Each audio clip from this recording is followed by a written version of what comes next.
नमस्कार, one India Hindi में आपका स्वागत है और मैं हूं आपके साथ विवेक। जम्मू कश्मीर के उरी में भारतीय सेना ने बड़ी कामयाबी हासिल की है। यहां सुरक्षा बलों ने एक आतंकी अली बाबर को जिंदा पकड़ा है, जिसने कई बड़े कबूलनामे किए हैं।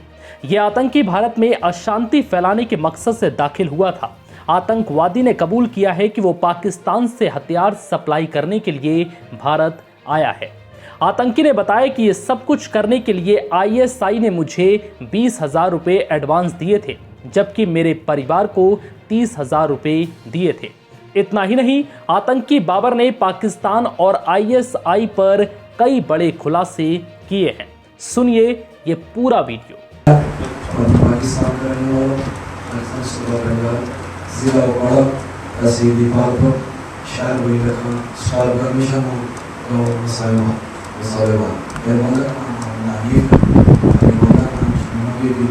मेरी एक बड़ी बहन है, उसका नाम स्मैल, तो मैं उसकी बड़ी उसकी शादी कर दिया। तो 2014 के पे मेरे वाली की डेथ हुई थी, तो वो घर में कोई मानने वाला नहीं था। तो वो डेथ हुई, मैं उसके से मैंने काम करना शुरू किया। तो मैं सियालकोट चला गया, फैक्ट्री में काम करने के लिए। तो उधर एक आसन नाम लड़का था, जिसके साथ मैंने कॉन्टैक्ट हुआ, बात की थी।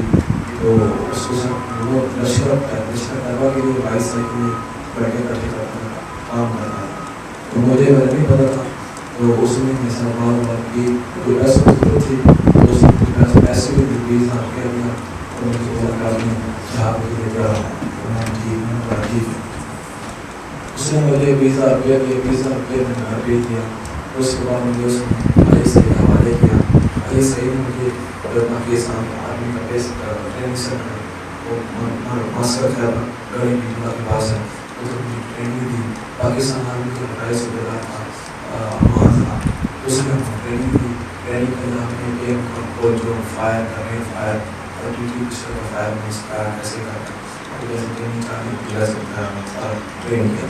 तो हम लोग 9 लड़के थे, 9 लड़कों की फ़ोटो ली, लश्कर को एक मान था फारूक और आपको मार, उसको तस्वीर साइन की। तस्वीर साइन करने के बाद उन्होंने मुझे सेलेक्ट किया। मेरा नाम था, मुझे बुला लिया, मेरे पास फारूक था। मैं था ऐसा लड़का था जो सियालकोट में मिला, एक पहले काम कर रहा था। वो था एक प्रॉब लड़का था, फैसलाबाद का और एक वाला था। हम चारों को कश्मीर में आने का प्रयास किया था, पढ़ने में आना था। तो हमने तो प्यार किया, रूट याद करवाया, हमने रूट याद किया, और रूट याद करने के बाद हमें उन्होंने पाकिस्तान के जो शेर कैम्प है पाकिस्तान में तो फैसला किया, एक दी और 5 मैगजीन दी, 2 कंटेनर्स दिया और एक पिस्टल दिया। हमने सामान लिया, राशन दिया, खाने पीने का 8-9 दिन का सामान था। तो हमें इन्होंने हमारा गाइड था, वफादार था, वो सारियाँ, और उन्होंने हमें बाहर ले गया था 8 तारीख को। 8 तारीख को शाम को हमें 5 क्लास करवाई। पहले ऑडियंस में भी हमारे उसमें क्लास की वाले का करें थे। उसके बाद मुझे भेजा, मैंने क्लास की। जब मैंने क्लास करके मैं भी कवरिंग पे बैठे, तो हमारी 30 क्लास करनी थी। इधर सारे दोस्त हिंदुस्तान पार्टी से का आमना सामना हुआ, और हमारी पार्टी की पार्टी की पाकिस्तानी जोर से बोलना बच्चा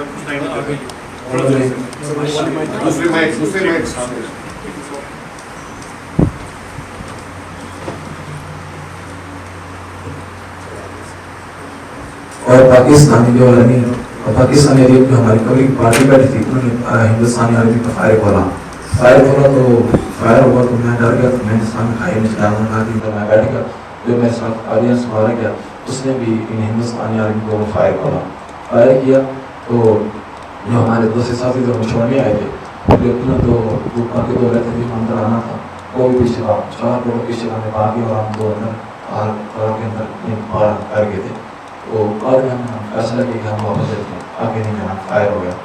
तो फायर होने के बाद हम जब वापस निकले, देखा तो हिंदुस्तान आर्मी ने इलाके को घेरा और सील कर लिया था। सील करने के बाद उन्होंने ऐलान किया, जो खड़ा था उन्होंने ऐलान किया, तुरंत कहा कि अपने आप को हमारे बारे कर दो, हमको कुछ नहीं थे, यकीन लड़ाई में। लेकिन जो मेरे साथ अनस भाई था, वो पुराना बंदा था, उसने फायर कर दिया, मारा गया। क्योंकि हिंदुस्तानी आर्मी के जवान को फायर किया, फायर मारा उसने। پھر واقعی کاروائی میں ہندوستانی آرمی فائر کھولا، میرے ساتھ وہ آدمی تھا اس کو ادھر مار گیا. اور میں نے جب دیکھی اس کی ڈیڈ باڈی وہ میرے سے برداشت نہیں ہوا، میں نے میرے سرنڈر کرنے کا اعلان کر دیا. میں نے جب اعلان کیا ہندوستانی آرمی نے سرنڈر کیا. سرنڈر کرنے کے بعد مجھے ایسا اتار سے مارا پیٹا نہیں، بھائی کی طرح میرے کی طرح رکھا.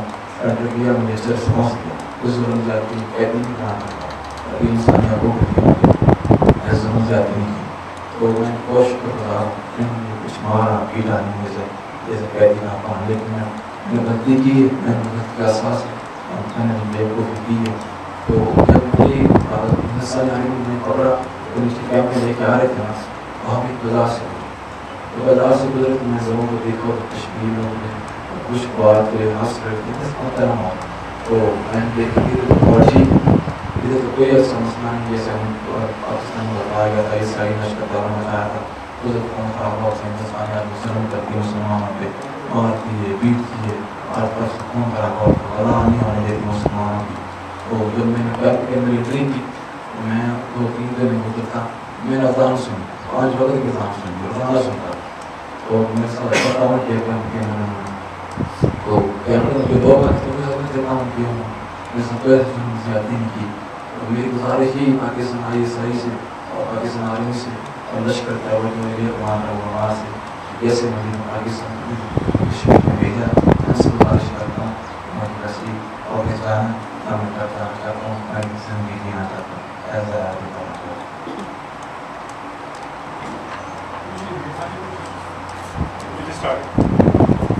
We'll start the question answer round. آپ کو کس نے وہاں پر ٹرین کیا، ہینڈلر کون تھا؟ پاکستانی آرمی کے جو لوگ تھے وہ کون کون آتے تھے اس ٹریننگ کیمپ میں، اور کتنے مہینے کی ٹریننگ ہوئی؟ گھر والوں کو کتنے پیسے دیا اور کیا کہتے تھے کہ اگر وہاں پہ جاؤ گے انفلٹریشن کے بعد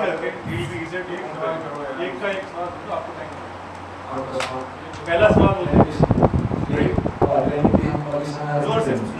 پاکستان آرمی میں ٹریننگ سے پہلے جو بات کی تھی مجھ سے نا، میرے پیسے کی ضرورت تھی 50,000 کی. پہلے 20,000 دیا تھا اور باقی ٹاسک پورا کرنے کے بعد 20,000 دینا تھا. تو پاکستان آرمی کے صوبیدار تھا وہاں سے اس کو کوڈ نام رکھا وہ مجھے ماسک خیبر میں گئی وہ ہم پہ کیا کہا کتنے پریوار کے لوگوں کو کتنے پیسے دیں گے اگر یہاں پہ انفلٹریشن کے بعد کچھ ہو جاتا ہے یا پھر انکاؤنٹر میں تم مارے جاتے ہیں تو کتنے پیسے گھر والوں کو دیں گے، کتنا دیں گے؟ گمراہ کر رہے تھے وہ تمہارے جیسے اور بھی لڑکوں کو؟ 20,000 پہلے دیا تھا، 30,000 کو دیا. لڑکے ہو گئے تھے لیکن وہ نہیں ہے، میں نے مجھے ان کو سلیکٹ کیا. میں کچھ ٹارگیٹ تھا، کوئی ٹارگیٹ پہ نہیں تھا.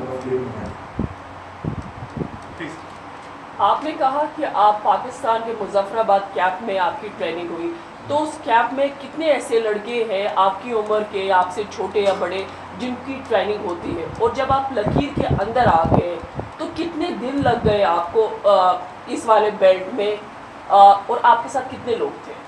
جو میرے ساتھ ٹریننگ میں آتی تھی ہم 9 بنے. آپ ٹریننگ کیمپ میں وہاں 9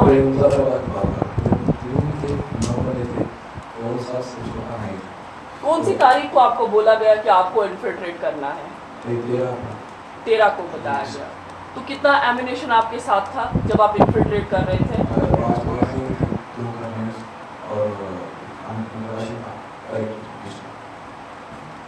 آپ نے کہا کہ آپ کو پٹن پہنچنا تھا، تو یہ تھوڑا بتائیے کہ آپ کو لوکل سپورٹ کے بارے میں کیا ڈیٹیل دیا گیا تھا اور کرنے کے لیے کیا بولا تھا؟ ایکچولی آپ کی ایکٹیویٹی کیا رہی تھی؟ آپ کو ہمیں ٹارگیٹ یہ تھا کہ کوئی کاروائی نہیں کرنی، ابھی فیلڈ میں بندے ہمیں چاہیے. ہمیں یہ بتایا گیا تھا آپ لاسٹ میں اگر فائر کو بتایا نہیں نا، ہم کر کے سمجھے فائر میں آپ نے فیلڈ میں بہت اچھی ہے اور کچھ نہیں پٹن میں کہنا تو آپ کو بندہ ریسیو کرے گا اور ریسیو کرنے کے بعد بات کچھ نہ آپ کو بات نہیں بتایا جائے گا آگے کیا کریں یہ بتایا گیا. اور ایک رابطے کا سسٹم جو کچھ رابطہ بھی اپنے سسٹم اور وائس سسٹم ہوتا ہے اس کے بعد ہمارا رابطہ ہوتا ہے. آپ یہاں پہ آئے، آپ نے یہاں پہ دیکھا ماحول کیا ہے، آپ کو لگا کہ آپ صحیح کر رہے ہو کہ غلط کر رہے ہو؟ میں ماحول دیکھا جو بتایا گیا تھا کہ ہندوستانی آرمی جو کرتی جاتی ہے تو ذہن ہوتا تھا وہ میں نے دیکھی بساس دیکھی سامنے دیکھی، لیکن میں نے غلط کیا، مجھے قیدی نہیں بنایا رکھا कोई गलती किए अदालत ने फैसला दिया तो सरकार का आगे क्या करना चाहते हो? अब मैं अपनी ज़िंदगी जीना चाहता हूँ। मैं ये गुजारिश है मैं ज़िंदगी जीना चाहता हूँ। मैं इसलिए सलाह कर गया था मैं बहुत बात कर रहा हूँ मैं दिल में किसी ऐसे बाबर आपसे सवाल है जब आप वहाँ से इन्फिल्ट्रेट करके आए जब आप इन्फिल्ट्रेट करके आए हो यहाँ उसमें कि आपने कोशिश की आपको पता छोड़ना था कितने समय तक आपको यहाँ कश्मीर में रहना है? जब आप रांची के जाते हैं ना तो पीछे का नहीं बस आगे निकल रहा है। और आपके साथ जो बाकी और लड़के थे उनको भी ऐसे ही बहलाया फुसलाया गया था पैसों के लिए और ये दिखा के कि कश्मीर में बहुत जुल्म होता है या उनकी और कोई कहानी थी जिसे आप ऐसे पैसे देते हैं कुछ दो लोगों को अपने उनके ऑनलाइन में यतीम होते हैं या ऐसी जरूरत होती है जो बात से फारग होते हैं उनको उठाते हैं उनको ट्रेनिंग करवाते हैं ऐसा दिया खाना दिया पगार दिया फिर पास करते बाबर अपने जैसे लड़कों को जो वहाँ कैंप में है या और जो गुमराह हो सकते हैं उनके लिए क्या कहना चाहोगे? मैं आपको उनको ये नसीहत करूँगा कि अभी जो बता रहे हैं कुछ हाल फर्क है ये कुछ नहीं होगी अभी तो अगर ये हाल फर्क होता अगर ये काम होता तो ये अंदर कुछ बिल्कुल नहीं रखते होते ये क्यों नहीं सवाल आते ये कि नहीं था हमें क्यों क्या जरूरत है। लास्ट क्वेश्चन सर बाबर किस साल में आपकी ट्रेनिंग हुई और कितनी देर तक आपको वेट करना पड़ा कि आप क्रॉस करें सर? मैंने सन 2019 में ट्रेनिंग की फरवरी में तो ट्रेनिंग करने के बाद मैं घर चला गया और वापस आना तो 10 दिन छुट्टी के बाद जब मैंने घर गया था महामारी थी तो मैंने उधर फ़ोन किया मिला लेकिन नहीं आया तो उन्होंने भी मैं पास गया। बाबर आप जब हम पाकिस्तानी आर्मी से पूछते हैं कि आप तंजीमों को बैक करते हो और आप लड़कों को अंदर भेजते हो तो वो बोलते हैं कि हमारा इसमें कोई रोल नहीं है ये लड़के अपने आप जाते हैं भाग के। क्या आप हमें बताइए आप क्या बोल रहे हैं क्या अगर पाकिस्तानी आर्मी आपको मदद नहीं करती क्या आप इधर आ सकते थे अंदर? और ये बिजली और एक फोर्स है ऑर्डर पे लगी मैं सिविल कैसे लेके आ सकता हूँ एडमिनिस्ट्रेशन कैसे लेके आ सकता हूँ ट्रेनिंग मुझे कौन देगा अगर किसी भी हाथ है अदा है ऐसा मैं कर सकता हूँ मुझे सामने से कौन तस्वीर करी हुई किसका हाथ है बोल रहे हो? ये सारे मुझे लास्ट बाबर अपनी माँ के लिए क्या पैगाम देना चाहते हो? पैगाम ये देना चाहता हूँ कि मम्मी को कि अपनी टेंशन में दे मैं पास ये और मैं इंशाल्लाह आ जाऊँगा मुझे नींद है आगे उन्होंने मार दिया इतनी जान दी है आपको से सलाम वापस भी देंगे मेरी मार अपना सुना दो इंशाल्लाह। आतंकी अली बाबर पाकिस्तान के पंजाब प्रांत में मौजूद ओकारा का निवासी है। इसकी उम्र सिर्फ 19 साल है। जानकारी के मुताबिक उसे पाकिस्तान के गढ़ी हबीबुल्ला में आतंकी ट्रेनिंग मिली थी। बाबर को पट्टन इलाके में हथियार पहुंचाने का जिम्मा मिला था। ये भी हो सकता है कि बाबर का काम सिर्फ हथियार पहुंचाने तक सीमित ना हो और वो किसी बड़ी आतंकी घटना को अंजाम देने के प्लान का भी हिस्सा हो। फिलहाल इस वीडियो में इतना ही। नमस्कार।